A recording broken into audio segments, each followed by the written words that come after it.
hola, muy buenas tardes a todos. Gracias por participar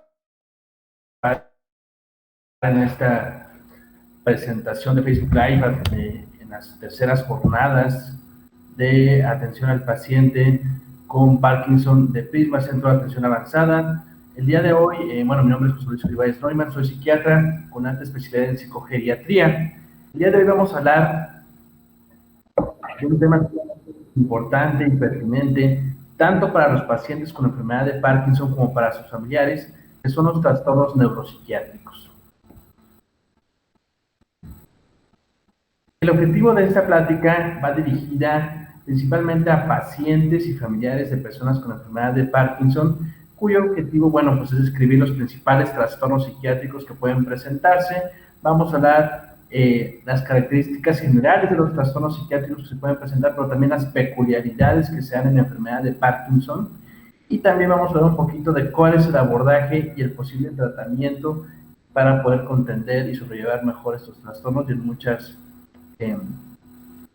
y con mucha posibilidad de llegar a una remisión. La depresión.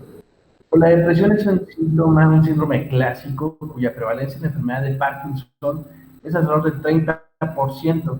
Se puede presentar desde antes del desarrollo de la enfermedad, como en sus fases iniciales, pero también en las fases tardías, ya cuando llevan varios años con la enfermedad.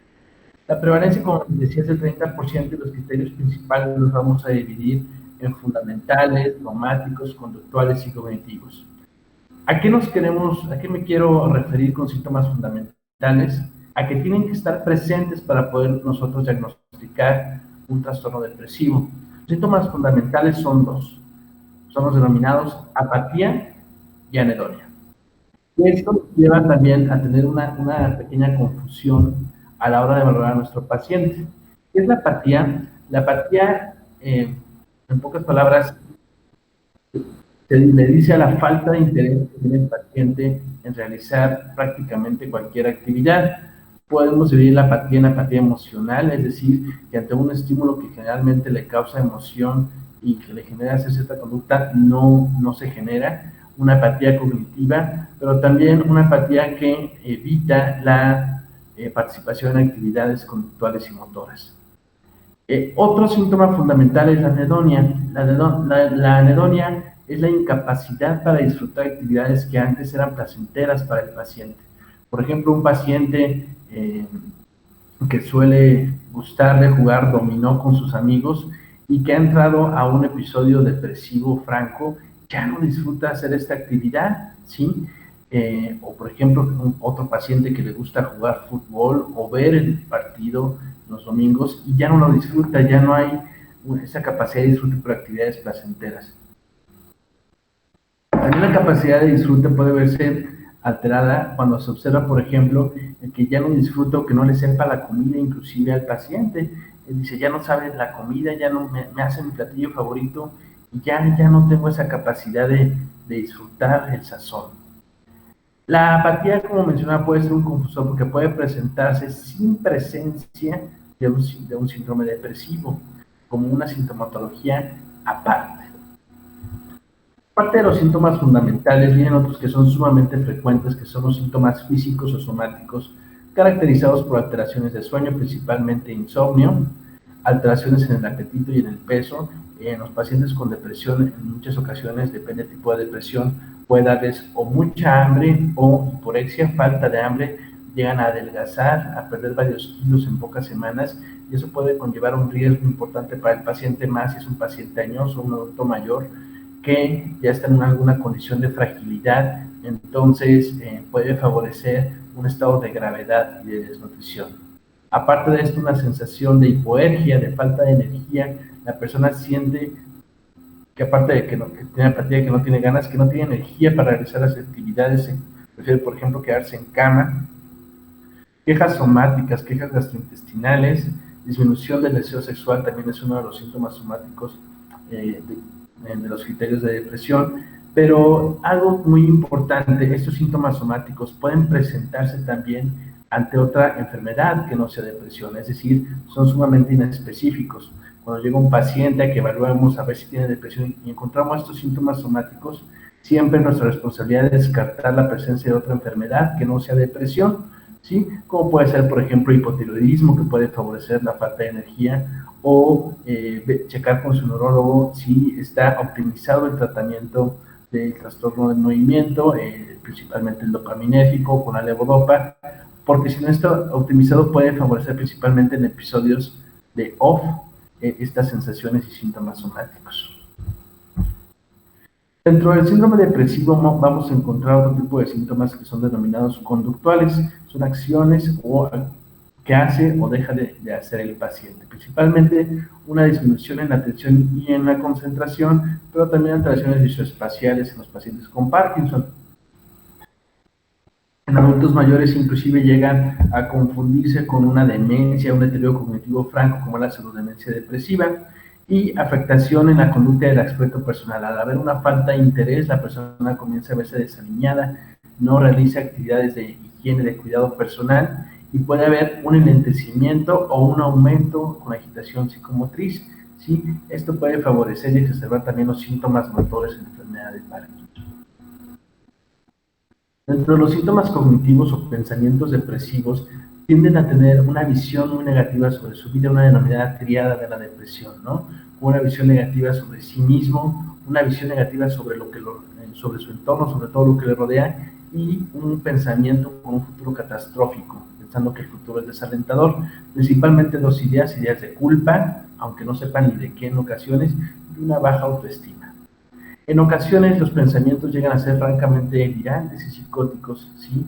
Que son muy congruentes con el estado de ánimo. La persona puede tener ideas delirantes denominadas de ruina, en la cual piensa, por ejemplo, que está quebrado económicamente o que no tiene dinero para comer, ¿sí? Y que es mejor, por ejemplo, en ocasiones se asocia a ideación suicida con estas ideas de ruina porque es mejor pues no vivir que estar viviendo esta situación de ruina o paupérrima en la que se encuentra. Ideas delirantes de culpa, pero también ideas somáticas delirantes de enfermedad. Un síndrome muy característico es el síndrome de Cotard, que es un síndrome de negación. La persona empieza a negar que algún órgano de su cuerpo funciona adecuadamente o a negar inclusive su propia existencia. Esta es una idea delirante y es un signo de gravedad en la depresión.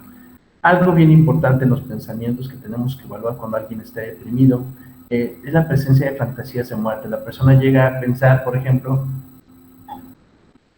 que sería mejor no estar vivo, ¿no? Que en algunos adultos mayores dicen, pues ya llévame, ¿no? Llévame Diosito, por ejemplo. Pero ya se puede ir desarrollando francamente lo que es una ideación suicida, ¿no? La persona ir planeando que quiere quitarse la vida. Cuando alguien dice que ya se quiere quitar la vida, al hacer la pregunta expresa y lo dice, nosotros tenemos que verlo como una urgencia, como una señal de alarma y hacer una intervención adecuada porque está en peligro su vida. Máximo, pues si ya ha habido gestos o intentos suicidas recientes de los que vamos a hablar en un momento más. Ahora bien, pues ya hablamos de la diferente sintomatología que se encuentra en la depresión, pero bueno, ¿cuáles son los factores de riesgo que se suelen presentar los pacientes con Parkinson para desarrollar depresión? Primero, que la gravedad de los síntomas motores sea muy importante. Que desgraciadamente no respondan adecuadamente al tratamiento farmacológico o que no haya llevado un adecuado tratamiento farmacológico y fisioterapéutico para los síntomas motores, entonces nos llegan pacientes con una exacerbación, con un descontrol del temblor o de la rigidez muy intenso. La presencia de demencia, alteraciones cognitivas puede favorecer la depresión y a su vez, ahorita vamos a hablar también de los trastornos del sueño, principalmente insomnio, pero también alteraciones del sueño REM, como vamos a visualizar. El ser mujer es un factor de riesgo inherente para desarrollar depresión, pero también el desarrollar un Parkinson de manera temprana, por ejemplo, Michael J. Fox, ¿no? Es importante señalar, como hemos visto a lo largo de las pláticas y de las charlas que hemos dado en estas terceras jornadas de Parkinson, que cada enfermedad, cada paciente con enfermedad de Parkinson es un paciente distinto. No es una sola enfermedad de Parkinson, son muchas enfermedades de Parkinson y ahí tenemos este reflejo. Es distinta el riesgo, por ejemplo, de desarrollar depresión, ansiedad u otro trastorno psiquiátrico de quien empieza temprano en su edad de enfermedad, alguien que empiece ya en etapas posteriores o alguien que inclusive tenga alguna otra enfermedad psiquiátrica o trastorno psiquiátrico, como puede ser una demencia, como puede ser una depresión previa, un trastorno de ansiedad previo, o inclusive trastorno bipolar que también tiene cierta concurrencia con la enfermedad de Parkinson. ¿Qué es lo peor que puede suceder cuando alguien está deprimido o cuando alguien tiene un trastorno psiquiátrico, una enfermedad de Parkinson? Pues lo que puede suceder es que esta persona se quite la vida, ¿no?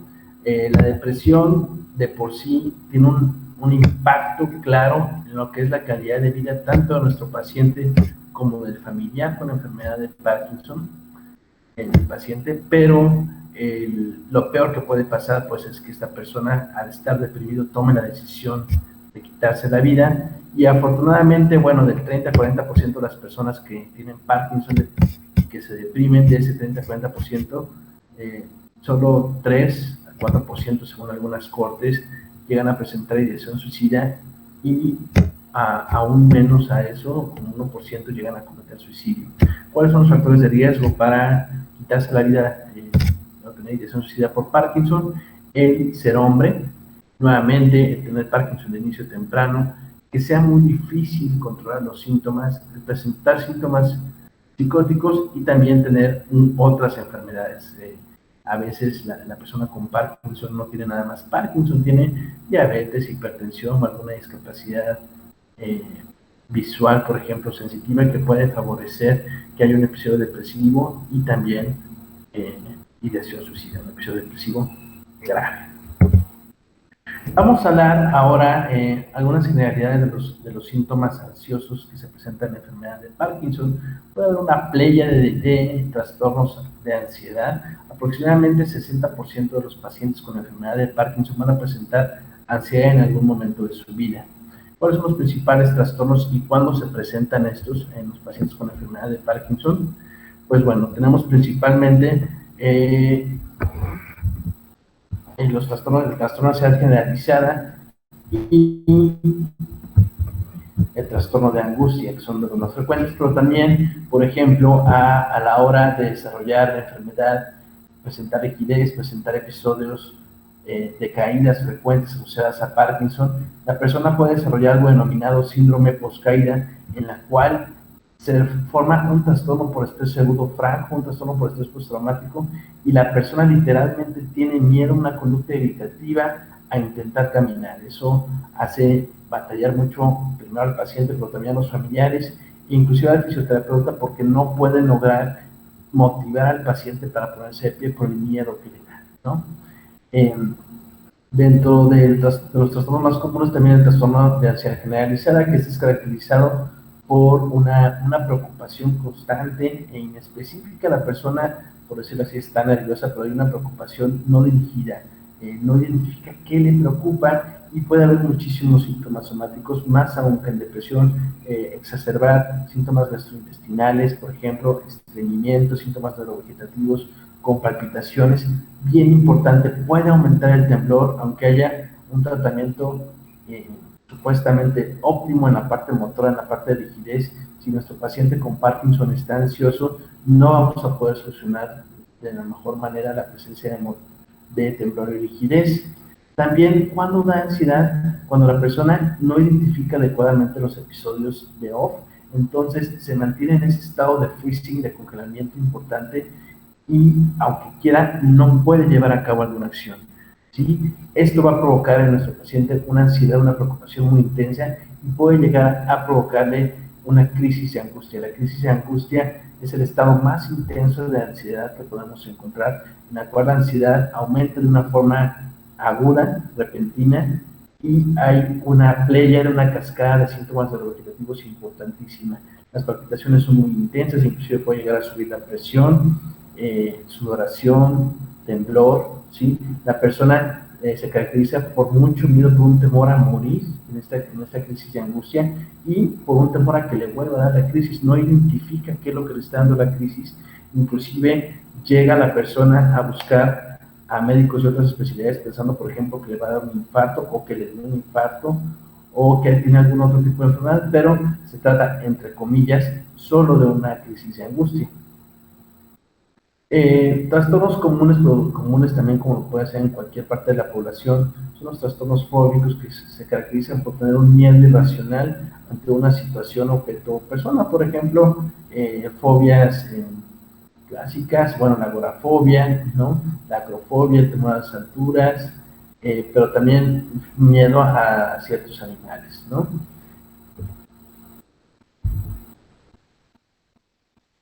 Ahora, bueno, como mencionaba, ¿cuáles son los factores de riesgo más importantes para desarrollar ansiedad en las personas con enfermedad de Parkinson? El ser mujer, el tener un Parkinson de inicio temprano y una alta frecuencia de episodios o no. Esto va a provocar entonces la ansiedad en respuesta a estos episodios. Vamos a hablar tantito de lo que son los trastornos del sueño y las principales complicaciones del sueño que presentan las personas con enfermedad de Parkinson.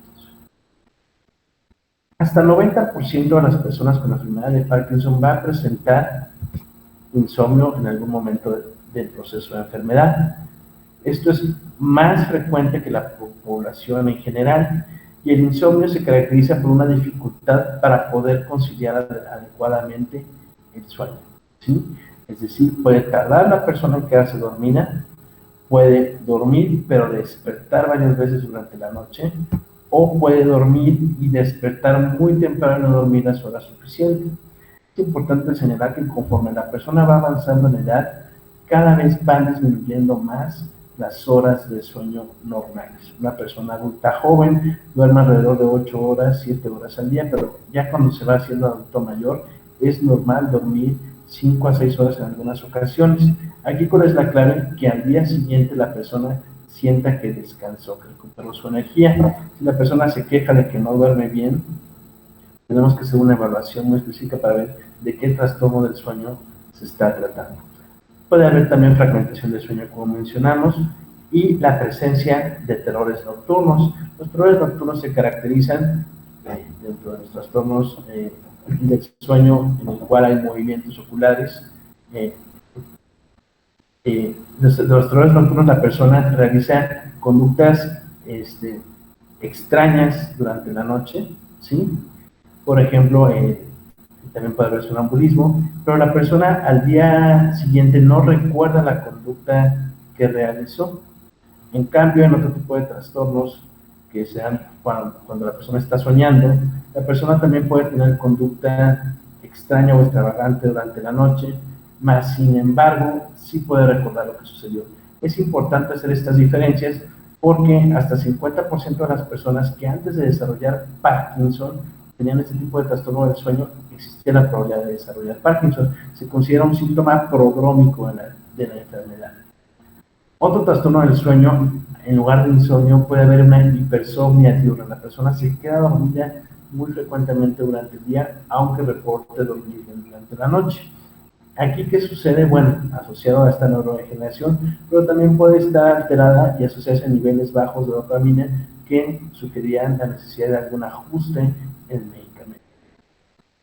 ¿Qué tenemos que hacer ante la presencia de trastornos de sueño REM? Por ejemplo, decía la esposa de un paciente, ¿no? Que de repente lo golpeaba durante la noche. Pues bueno, tenemos que evitar riesgos, porque pueden tener conductas de movimiento, pueden intentar caminar, intentar levantarse, y esto puede provocar una caída, ¿no? Entonces, aquí, ¿qué hacemos? Bueno, podemos poner inclusive barandales en la cama, ¿sí? Y tratar de dar atención psicosocial, intervenciones no farmacológicas para mejorar el sueño, ¿sí? Ya si las intervenciones no farmacológicas no son suficientes, ¿qué haríamos entonces? Pues bueno, echaríamos mano de algún fármaco que fuera necesario.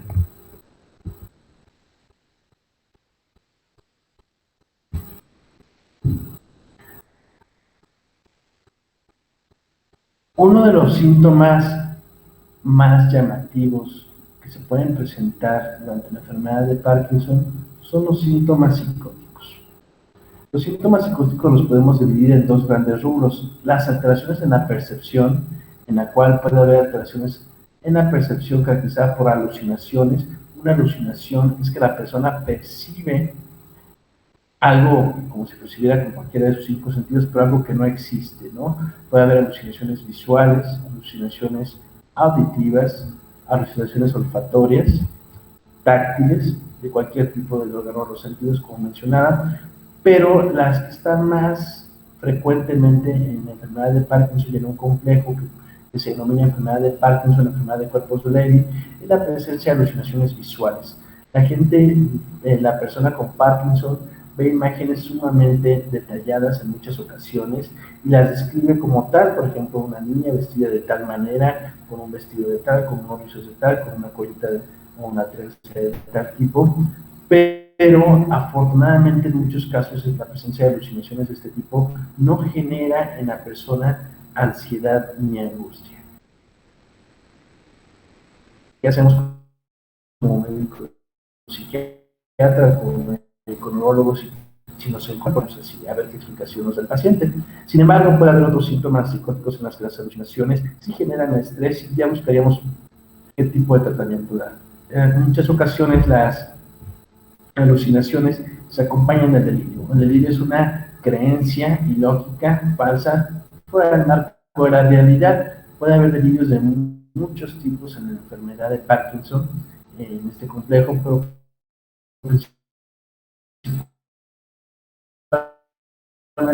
puede haber delirio con Parkinson, muy celosa en su pareja, sin motivo o razón alguna. También puede haber ideas paranoides de daño, ¿sí? Y algunos delirios muy específicos asociados a la neurodegeneración, como puede ser los síndromes de suplantación de identidad. Esto que sucede que en algunas ocasiones la persona no identifica claramente, más bien pone que alguien está suplantando la personalidad de su ser querido, ¿sí? O que su ser querido ha sido cambiado por otra persona, ¿no? Eh, ¿Qué hacemos ante esto? Bueno, tratamos de dar una contención psicológica, pero también vemos si hay necesidad de dar un tratamiento antipsicótico. Algo bien importante en cuanto a la psicosis en enfermedad de Parkinson es que suele presentarse en los estadios más tardíos de la enfermedad, bueno, cualquiera, pero los más tardíos, y ir aumentando poco a poco si es que se da. Si llega a haber síntomas psicóticos con alucinaciones y delirios que causan un malestar importante en nuestro paciente y se presentan de manera súbita, debemos sospechar la presencia de algo denominado síndrome confusional agudo. Aparte de los delirios y alucinaciones, en este síndrome confusional agudo suele haber una desorientación repentina establecida en muy pocos días de la persona, que no reconoce en ocasiones el lugar donde está, que no reconoce en donde se encuentra, que no reconoce a sus familiares o que no sabe quién es, ¿sí? Una fluctuación del estado de alerta también, en el cual en el día pueden presentarse muy activos, pero en la noche aumenta la presencia de estas alteraciones conductuales y de los delirios. Y este síndrome confusional agudo es un dato de alarma importantísimo para el médico, ya sea neurólogo, geriatra, psiquiatra, médico general, porque nos habla de que hay un insulto a la homeostasis, a la estabilidad del sistema nervioso central, ¿no? Este insulto puede estar provocado por alguna infección aguda, como puede ser, en el caso de los adultos mayores, algo muy frecuente, una infección de vías urinarias, pero también puede estar causado por una alteración hidroelectrolítica, por ejemplo, con una baja de sodio, alteración de potasio, ¿sí?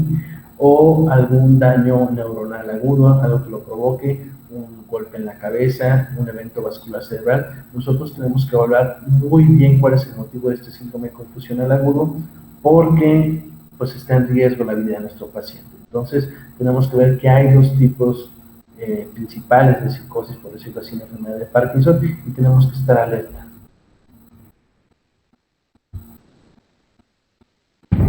Algo muy frecuente en la enfermedad de Parkinson y que puede causar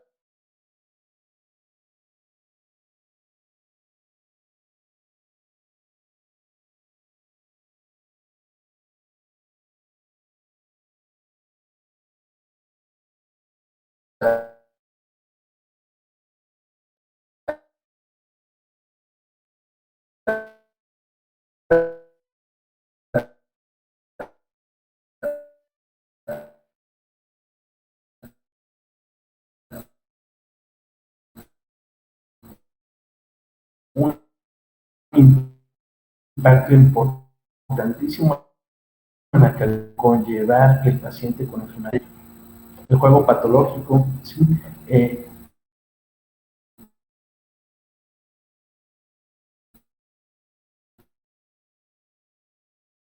Inclusive síntomas maníacos, síntomas afectivos en los cuales la persona se siente energía, ¿sí? Sin dormir, nuevamente hipersexual, y nosotros tenemos que identificarlo para tratarlo adecuadamente y controlarlo, ¿sí? En ocasiones es secundario a medicamentos, pero en ocasiones es por la misma enfermedad. Otro de los síntomas neuropsiquiátricos que se encuentran, hasta el 90% de los pacientes lo va a presentar, pero la gran mayoría ya en estadios muy avanzados de la enfermedad, es el deterioro cognitivo o demencia. Este se caracteriza por sí alteraciones en la memoria, pero principalmente alteraciones visoespaciales. Y la demencia asociada a Parkinson o la demencia también asociada al complejo Corpus-Levy tiene un tratamiento muy específico cuyo objetivo va a ser detener en la manera de lo posible el deterioro y tratar adecuadamente la sintomatología neuropsiquiátrica. Hablé pues muy a grandes rasgos de los síntomas neuropsiquiátricos y traté de describir también a grandes rasgos cuáles son los principales. A mí me gustaría aprovechar al público si tiene alguna duda en específico para aprovechar este tiempo y ser más claro en este sentido. Vamos a ver ahorita a través de Facebook Live si hay alguna pregunta.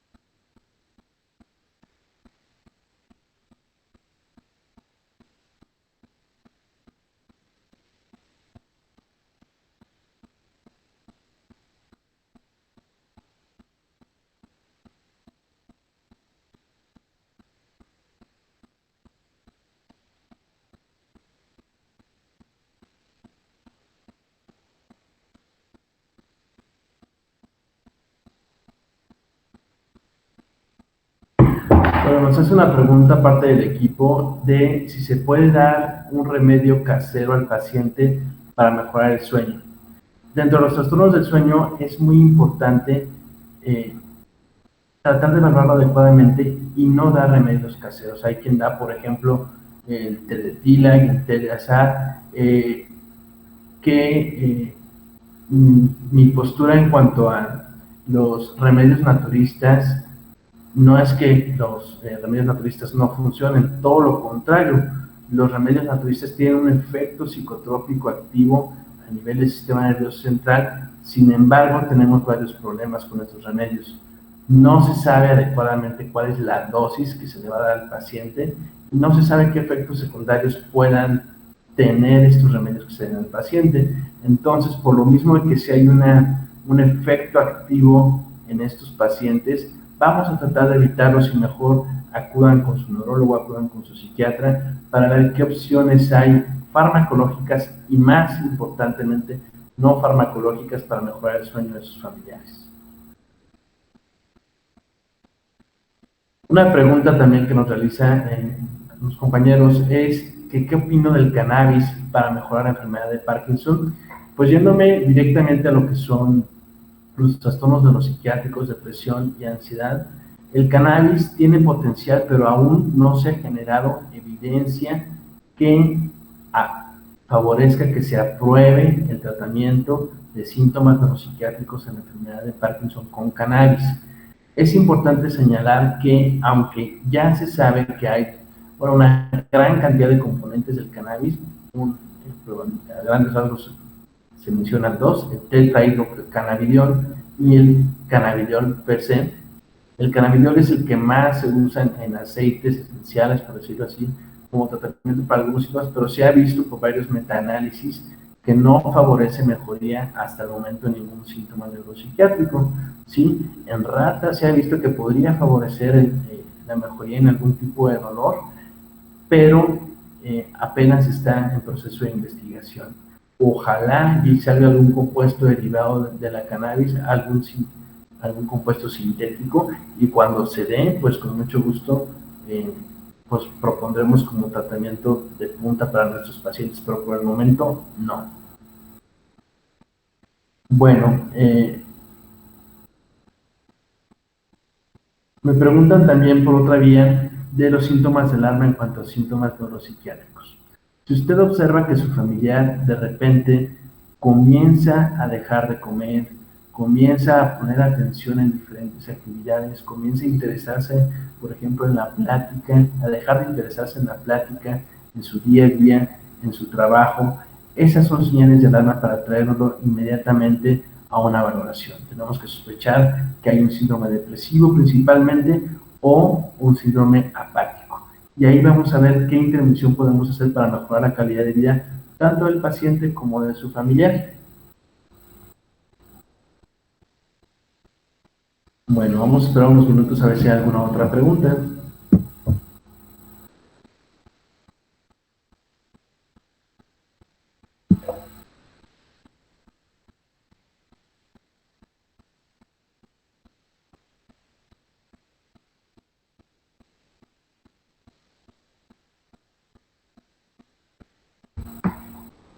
Bueno, también nos preguntan aquí, y se habla mucho de la defensa de la independencia y la autonomía del paciente y cómo se aborda esto desde el tema psiquiátrico. Totalmente de acuerdo en el sentido de que siempre desde el punto de vista psiquiátrico y psicogeriátrico tenemos que favorecer la capacidad de autonomía de nuestros pacientes. La depresión, la ansiedad y la mayoría de los trastornos psiquiátricos pueden desarrollar una discapacidad psicosocial, pero afortunadamente si se trata adecuadamente, esta discapacidad es meramente temporal. Si nosotros tratamos de una manera adecuada el episodio depresivo, si tratamos de manera adecuada la psicosis en Parkinson, nuestro objetivo siempre va a ser regresar a un nivel funcional previo o mejor al que estaba con la presencia del síndrome característico. Tenemos que preservar la autonomía en la medida de lo posible. Eso es algo bien importante.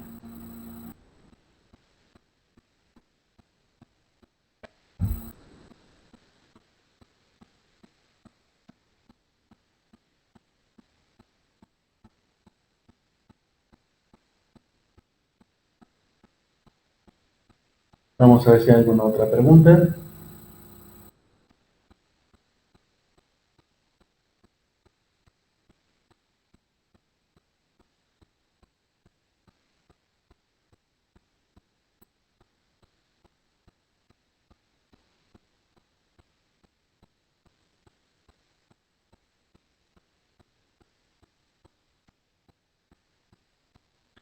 Nos preguntan si la depresión o la ansiedad pueden generar que el dolor se retroalimente. Pues más que se retroalimente, sí se asocia a un incremento de síntomas somáticos, como mencionamos, de síntomas físicos, y puede haber una mayor percepción del dolor ante la presencia de estos síntomas neuropsiquiátricos. Inclusive cuando se combina dolor, ansiedad y un síndrome doloroso, este síndrome doloroso va a estar en mayor intensidad que si no se presentara depresión y ansiedad. Los pacientes suelen reportarnos una mejoría en los síntomas dolorosos cuando se trata adecuadamente la depresión y la ansiedad.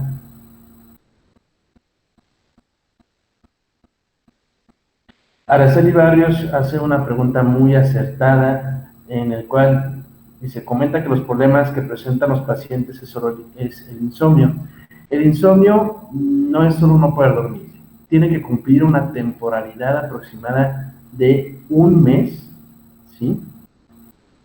De un mes aproximadamente sin poder conciliar adecuadamente el sueño. Y tenemos que identificar cuáles son las causas de este insomnio. Si el insomnio es primario, es decir, es causado per se por la enfermedad, por el insomnio como tal, o si es secundario al consumo de alguna sustancia. Por ejemplo, muchos pacientes con la enfermedad de Parkinson suelen, para activarse, tomar estimulantes, como puede ser la cafeína, ¿sí? O inclusive pueden tomar alcohol de manera frecuente, y el alcohol puede favorecer la presencia de insomnio. Ver si no hay algún otro medicamento que lo esté favoreciendo es algo bien importante. Entonces, el insomnio no nada más es la incapacidad para dormir.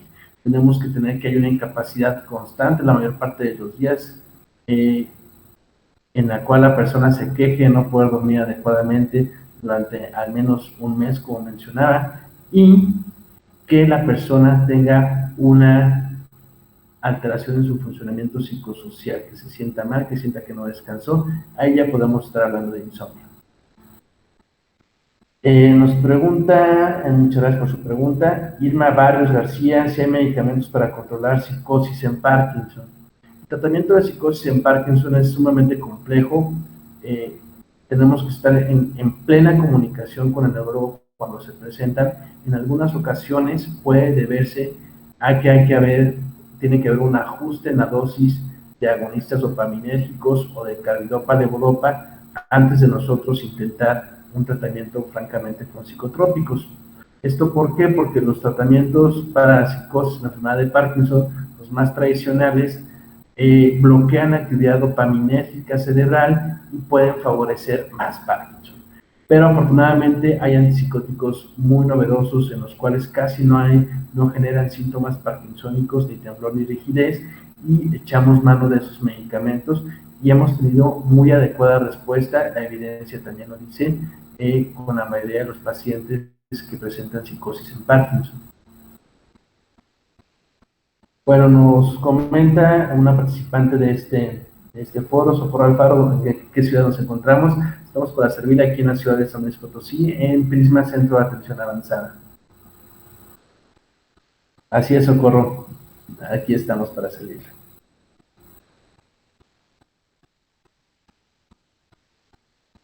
Vamos a esperar unos minutos a ver si sale alguna otra pregunta, con mucho gusto.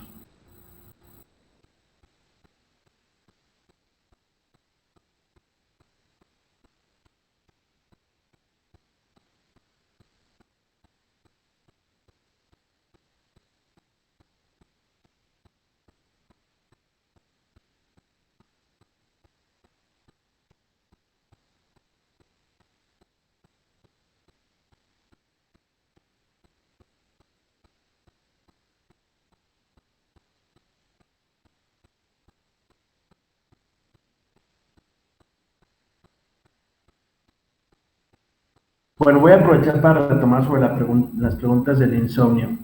Algo bien importante para tratar de contrarrestar el insomnio y las alteraciones de sueño es tener una adecuada higiene del sueño.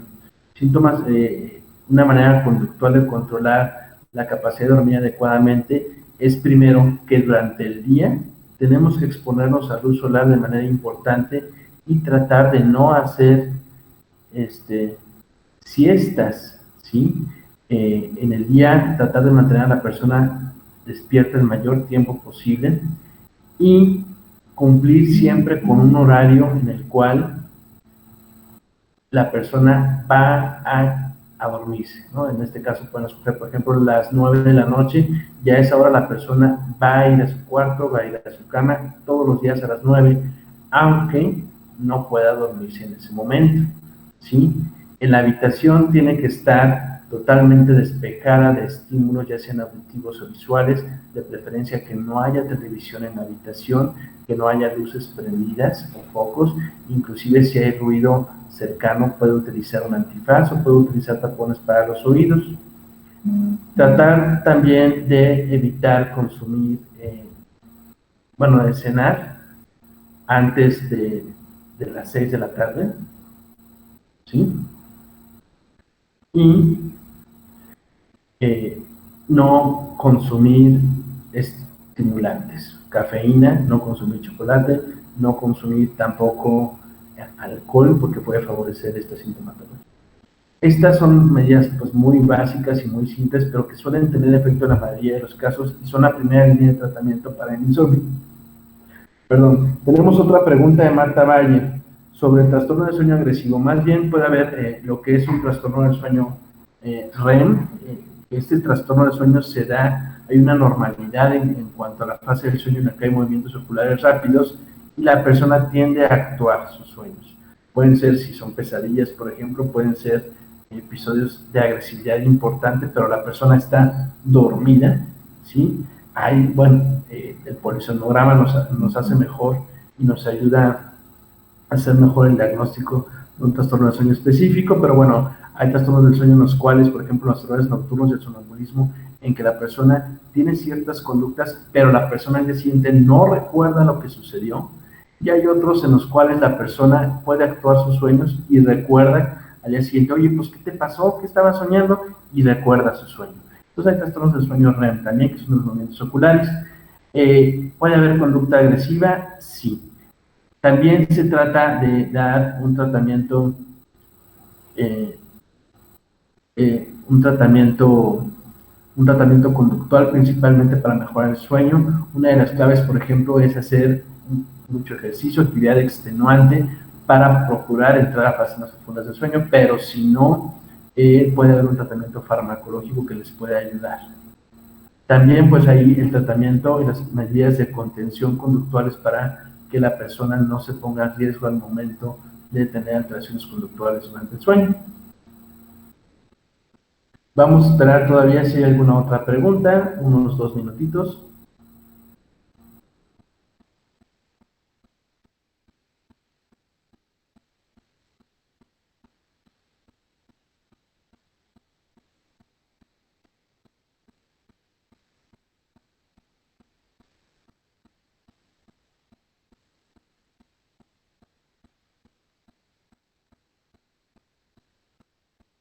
Muy bien, pues solamente para concluir, recordarles que la enfermedad de Parkinson es una enfermedad neurológica, neurodegenerativa, que tiene una pléyade de síntomas y que por esa pléyade de síntomas y de complicaciones que puede tener, se requiere una evaluación transdisciplinaria de cada paciente con una atención personalizada por diferentes disciplinas. Estamos para servirle aquí en Parkinson, Centro de Atención Avanzada. Pueden seguir nuestras redes sociales y nuestra página de Facebook, nuestra página web también www.neuroprisma.com. Aquí será un gusto atenderlos. Quedo para servirles y pues bueno, finalizo la conexión.